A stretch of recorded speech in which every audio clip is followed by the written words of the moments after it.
Gaming has infiltrated every area of pop culture quietly. With the lowest barrier to enter through a smartphone, gaming has become a part of our everyday life. The global pandemic also helped in expanding the market, but as more people are staying home, they are spending more time on their phones playing games. Realizing such potential for growth of the smartphone, companies are also bringing gamer-centric smartphones, keeping the need of those gamers in mind. However, despite being great phones with amazing features for gamers, the gaming smartphone isn't selling like a hotcake. In our today's video, we'll try to illustrate why gaming smartphone isn't selling more.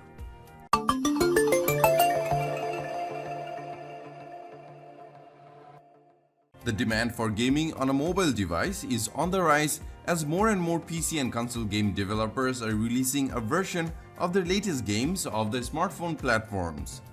As a result, mobile manufacturers are also releasing gaming phones. This is why we are seeing phones like Black Shark from Xiaomi, Asus ROG, Razer, Nubia Red Magic, and even Lenovo is going to reveal their Legion gaming smartphone. And on paper, these phones are great with the latest and faster processors, bigger display and high refresh rate, monster battery capacity, etc. There are even gaming phones with dedicated buttons, innovative cooling technology, RGB lighting, and a plethora of accessories to go along with those phones.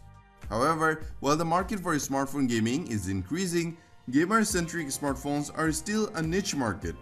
Despite all these amazing features, faster performance, these phones aren't selling more. These phones have a similar spec or sometimes better than the flagship devices. The gaming smartphones have faster storage, better cooling with heat pipe and heatsink, yet not everyone is rushing to buy them. Even after most of those phones actually come at a lesser price point than a flagship device. Yet they're not selling like hotcake. And one can't help but wonder the reason behind this. Even though most of us like to play games on our phones, but when it comes to buying a smartphone, we don't spend the greens to serve a single purpose. High-end gaming phones cost as much as the flagship phones now.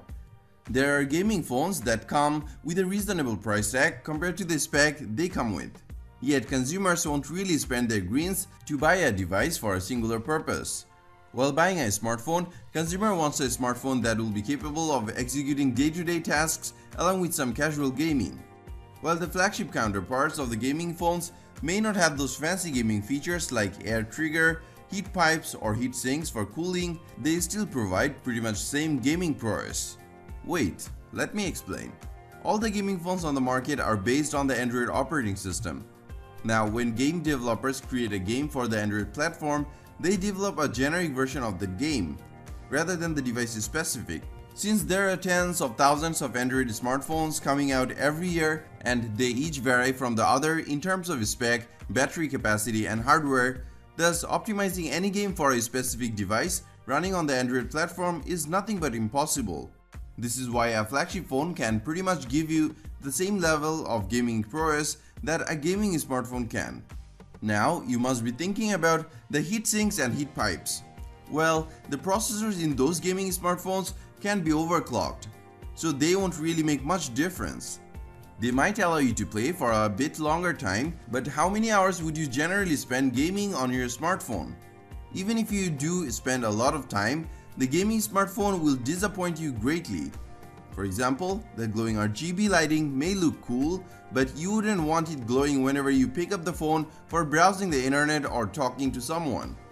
The gaming smartphones are not only bigger in size, they're thicker thanks to the vapor chamber, cooling pad, and heat sinks. So they don't feel quite ergonomic when you want to use them for regular use. Moreover, due to those heat pipes, heat sinks, vapor chamber, and cooling pads, the phones also become heavyweight, which can be uncomfortable and can cause wrist pain just from browsing your social media feed. There are also OS elements.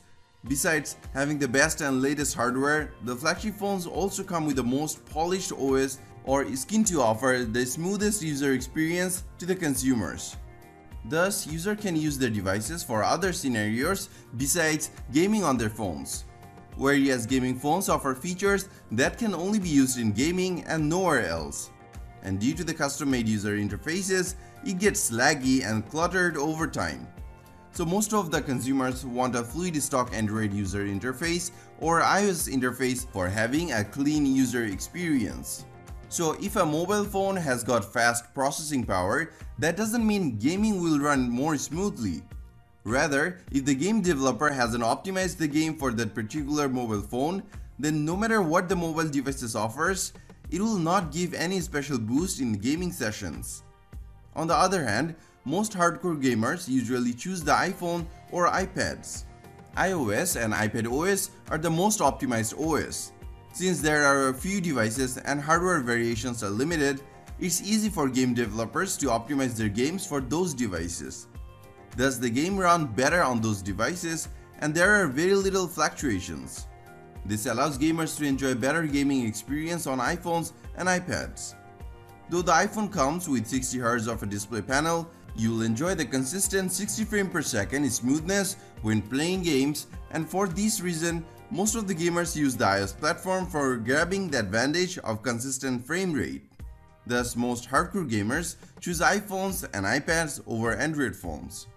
So overall, the main difference between a gaming mobile phone and a regular flagship device is only those additional gimmicky gaming features.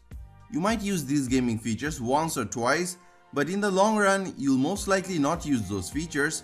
And if we talk about on-paper specification, we have seen in the past that no matter what the device gives on paper, the main important thing is the optimization.